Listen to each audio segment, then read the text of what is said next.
Hello, my name is Helen Abadzi. I am a Greek cognitive psychologist who also speaks many languages. For 27 years, I worked at the World Bank, from where I retired in August 2013. In subsequent years, I became a consultant to many companies and multiple departments of UNESCO. In all of this time, there has been much discussion about how to improve teacher training outcomes and what to do about it.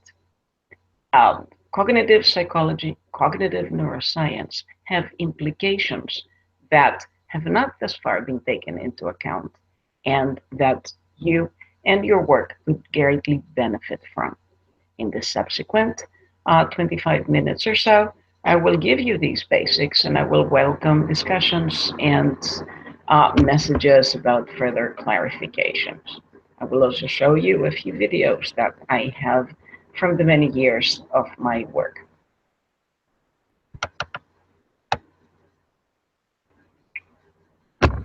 What are the competencies necessary for achieving the Sustainable Development Goals by 2030? Many remain unaddressed in terms of teacher education programs, and this is why they matter. Everyone loves to have a great teacher for their children, and if you have children, you also do. However, in poor countries, the teachers are not exactly the way we have seen teachers do in the better off countries. They read slowly, they calculate with difficulty, they write poorly. Their vocabulary in foreign languages like English and French or Portuguese, if they need, or standard Arabic, is limited. And they basically cannot ask the kind of complex questions that should challenge students' cognition. Very often, they also don't help the students very well. They work with the best few, they neglect the rest, and they're often absent or late. We find that they do not plan classes very well and don't have a good sense of time. They may repeat lessons again and again without a clear justification. And one big issue that you will see is that training really doesn't help them improve test scores. They don't know very much is one problem. Content knowledge is a problem, but also classroom management and other issues are problems. In this particular slide, you see that in the Philippines, for example, elementary school teachers, were scoring like 70% in English, only 40% in math. And in the Filipino language, about 20%, and really like 15% in science. And the high school teachers in grade 10 were not that much better on the high school tests. So the teachers themselves do not know very well the subjects they're teaching. What is missing and what happens to create this situation? The memory functions and how they impact learning give some explanations. Very important to understand teacher performance and of course student performance is the fact that many memory functions are not just what you remember. They are below conscious memory. They're invisible. So it is those functions that actually determine what teachers should be doing and could be doing. Their implication is that teachers must retrieve information and decide about it in just a few milliseconds. And the challenge for training is to increase the information that is available in our short-term memory and our working memory in order to make them more effective. This is why we have roughly two kinds of memory, implicit and explicit. The conscious recall of events and rules is the explicit memory. It's personal memories that's, like, what you wore to your aunt's wedding that are personal and called episodic. There are facts and conscious rules, such as that the capital of the Philippines is Manila, for example, that is called semantic memory. It is this semantic memory that schools develop a lot of, and it comes from books and lectures and discussions. But that is only a minority, a small amount of the memory. What really matters is the implicit memory, knowing how to do things, how to embroider, to type, to use a screwdriver, to figure out how the brakes in a car are sitting, the brake pads, and what to do in order to take them on and off. also to develop preferences and values, to associate, the bell, the school bell with lunch. These are examples of implicit memory. The big issue about it is we cannot easily talk about it. And we are not sure how we learned it. But this is what actually runs our memory engine. The explicit memories, that is specifically the semantic memory, what it is that you can consciously recall, comes with a big barrier. It is called working memory. It is a blockage during a bottleneck, literally, that actually limits how much you can process at a time. Consider that all of this implicit memory, or explicit memory, all this long-term, and the long-term memory is like the biggest bottle in the world. But to get to this biggest bottle in the world, you need to go through a very narrow bottleneck that, if you don't know anything, holds something like 4 to 7 items for maybe 12 seconds, depends on how working overloading memory is. And for this reason, what you think about needs to be, and what you remember needs to be thought very fast. If a piece of information comes into you very fast, gets processed into working memory, it may find its way to one of your cognitive networks and sit somewhere, and you may remember it. But if it gets processed slowly, it may disappear. So this barrier is what creates a number of issues with teachers, because they process slowly. Strangely, we're prisoners of this working memory. And it is this particular bottleneck that really determines which information will rush into our minds first. They determine what we understand and we decide, because it's the fastest recalled pieces of data that come into your memory. And somehow education needs to optimize this for teachers or the students. So what happens when you have a whole lot of pieces of information you've got to process at the same time? The faster you are, the better you get. And the better you edit. The slower you are, the less well you do this. Teachers must carry out many implicit memory tasks while teaching. And they all, implicit, explicit, they all load into working memory. They've got to control class. They've got to invent and execute class routines in seconds, not milliseconds, not minutes. They also have to think about time. They've got to translate the curricular development, document or even classroom plans into time slices. I'm going to do this for 5 minutes, and the next 5 minutes, and the next 5 minutes. And you've got to somehow keep implicit track of time during an hour, a week, a month, a school year. We find that teachers are fairly bad at doing that. At the same time, they need to bring content very well into memory instantly and spot mistakes in student work and think of good questions to ask. So all of this needs to be done pretty much at the same time. Well, it doesn't get done very well. And consider yourself, for example, if you're sitting in an office, the phone is ringing, the baby is crying, the husband is asking for something, and at the same time, a message is coming and saying, quickly, you've got to run to the office. Something gives. This is what's called cognitive load. It's the total amount of mental effort that's being used in working memory. So your memory kind of fills up again and again, and it dumps out, and you've got to say, what was I doing? I can't remember.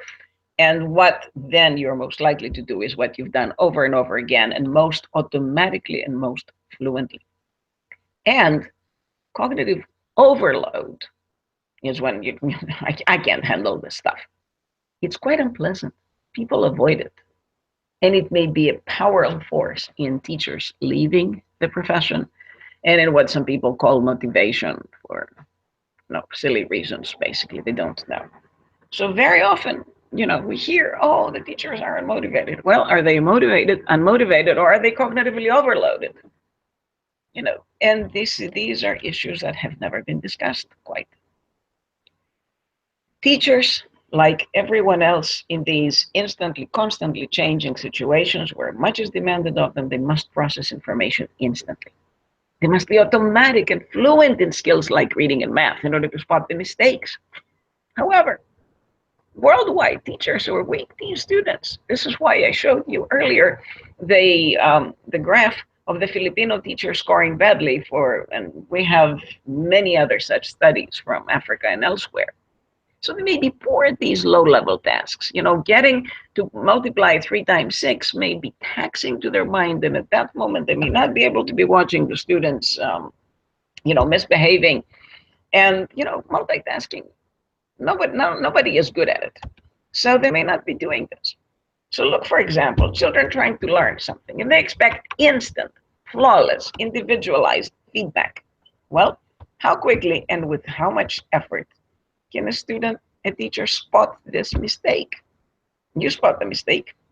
Tell me if all of these add up to 20 or 120. And we see how badly they may know. These are mistakes in English from South Sudan, to where a child wrote giraffe without a final E, and God knows, I don't know, whatever that is. The teacher checked this out and wrote something like good. As you see, the child immediately is learning the wrong stuff because the teacher doesn't know. Teachers, again, they must calculate instantly, and any mistakes in the sophisticated countries will be judged by sophisticated students. So here is a teacher. She's got to be on top of her game, instantly producing complex answers. And it's a teacher, you're on, having to produce complex answers all of the time. Cognitive load is large and turns into cognitive overload when you don't know things very well. And when you don't know things very well, they may feel uneasy about teaching them. Unfortunately, a number of women are not very good in basic math for a number of reasons, because they should be. There's no difference, and they shouldn't be performing badly in basic math. But what we see then, as a result, is that math is not taught very often. So here is childhood mathematics in Chicago, in the US public schools. They learn about language and art and music and stuff, much less than math, and yet it's math that needs to take place. Only 20%, 21% of the time is spent in that. Again, cognitive overload leads to avoidance and dithering.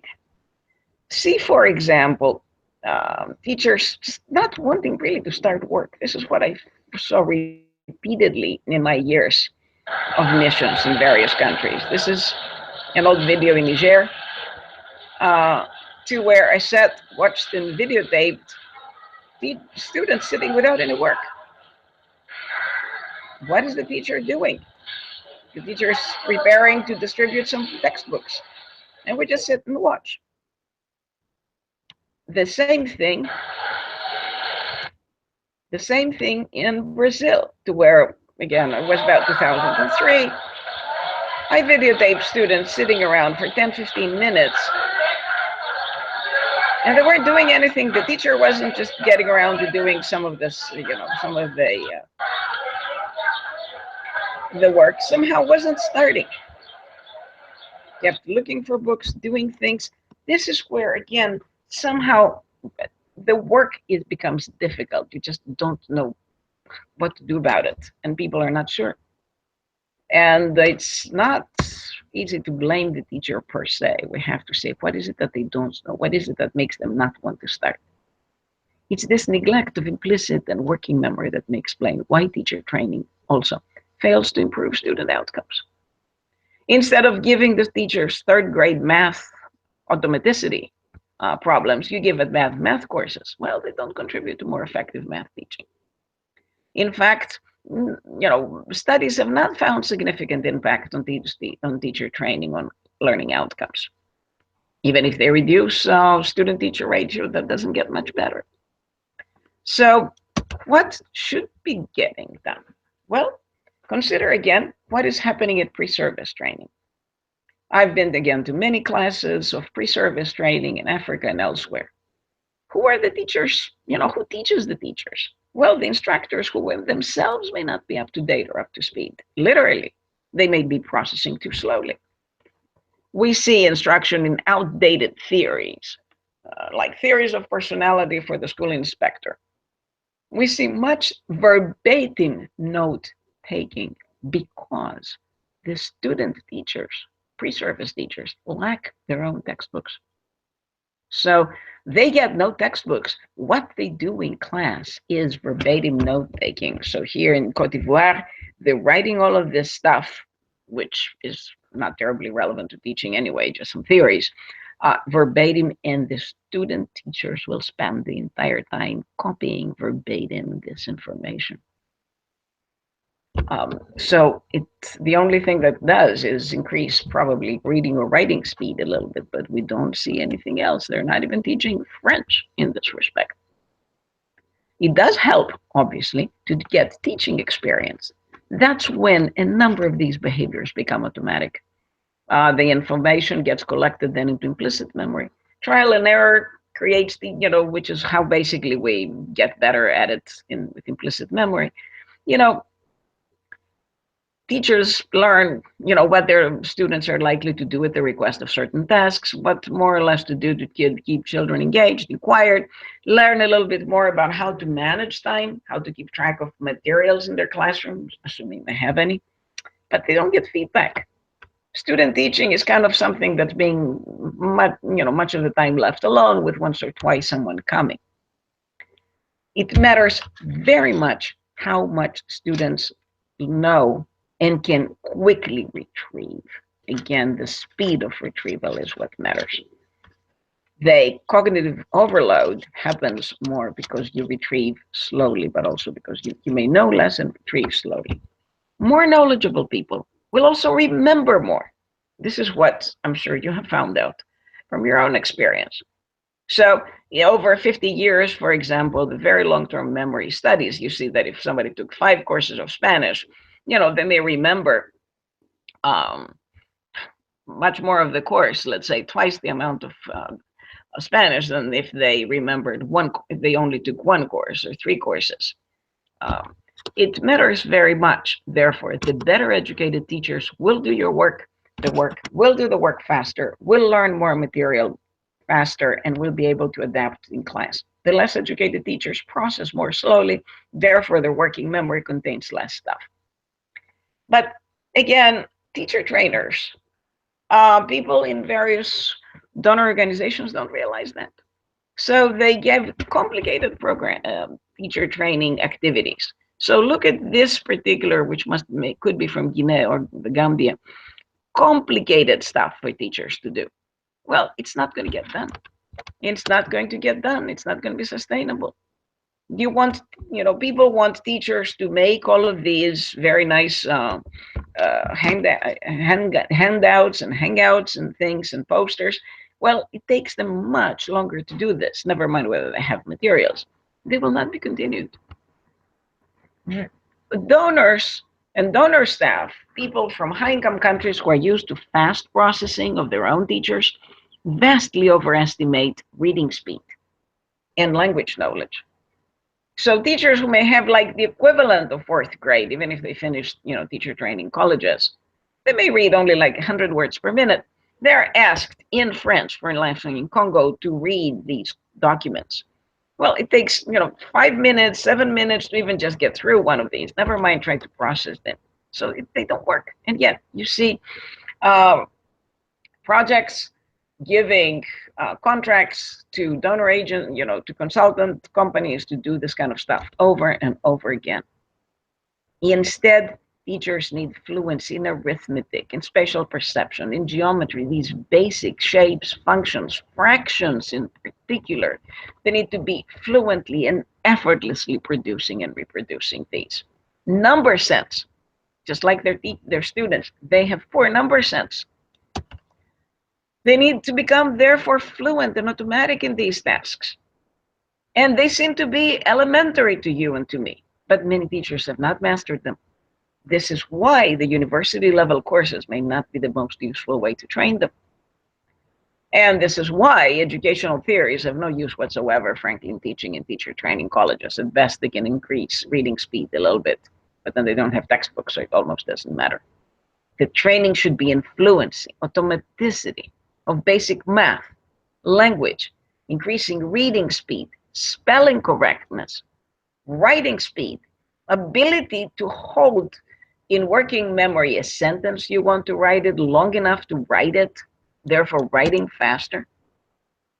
And this is not just me talking. Actually, neuroimaging shows the effects of cognitive load. It shows up in the brain. More cognitively loaded um, brains light up, which means a lot more glucose is being spent, and for that reason it becomes tiring over a less cognitive loaded brain that has learned these things fluently, automatically, and without any problem. What is one way to do what do we do about reducing cognitive load in schools? Well, one very sensible idea has been to do scripted lessons. In the United States, this is called direct instruction very often. Here, I'm showing just a few moments of a very good Liberian program done under Marsha Davidson a few years ago, in which they wrote these up, and the teacher will read them. Have a seat. This is English class in Liberia. All right, I'm going to say some words. And this is what the teacher is doing. We'll read out of this book. To the beginning sound in the word I'm going to say. And the teacher has been trying to do this. Beginning? Yes, Moses. The first. What is another way to call the first? Good. So I'm going to say some words, and I want you to listen to the first sound, the beginning sound, and the starting sound. Are you okay, boys and girls? Listen. The first word is apple. Yeah. Senator, what sound do you hear at the beginning of the word apple? Good. Give a thunder. Good. The next word is table. Good. Senator, what sound do you hear at the beginning of the word table? Good. Give it to her. What you see, therefore, is a teacher who has been trained in reading this material, actually reading what questions to ask. That in itself, of course, creates cognitive load. And there needs to be an evaluation of this, because a number of contractors are in the process or have been developing such scripted lessons that may span like 400 pages. So the teachers are carrying around this load. All of these have pros and pluses and minus pros and cons, and need to be evaluated with respect to how much our working memory needs to hold. But this is what a teacher needs in order to challenge students and get them to learn. They need fluency in the content. You need fast thinking of prior and subsequent concepts.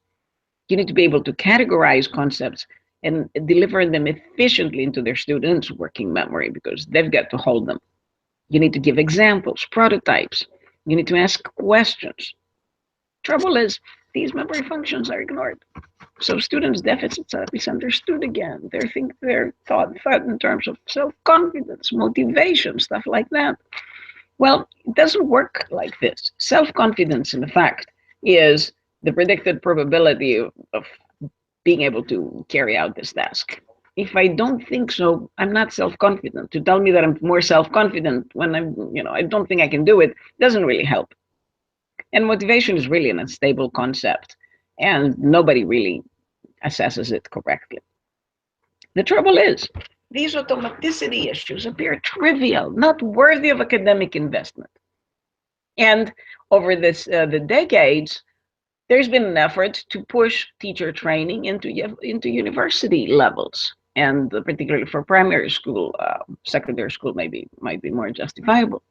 But in fact, this creates a dilemma. What if teachers were better prepared by, through the old style École normale, or teaching high schools that existed up to the 50s, 60s, 70s, sometimes they still exist, to where they actually focused on teaching that, the primary school material, and did it well. These are the issues that we have to think about. For the poorer countries, teachers must be fluent and effortless performers of teaching tasks, wherever they come from. Though university students do not hold the answer unless they go back and make these teachers fluent and effortless performers. This is what they need more than university degrees: how to do fraction effortlessly. So teacher training must focus on these low-level variables. This is what they will lead to better classroom management, education for global citizenship, the vaunted 21st century skills. And this is what I hope that you will think about more. How to get the teachers fluent, effortless executors of math, reading, language, correct spellers, to where the working memory doesn't get overloaded by all of these competing tasks. Thank you very much for your time. Goodbye.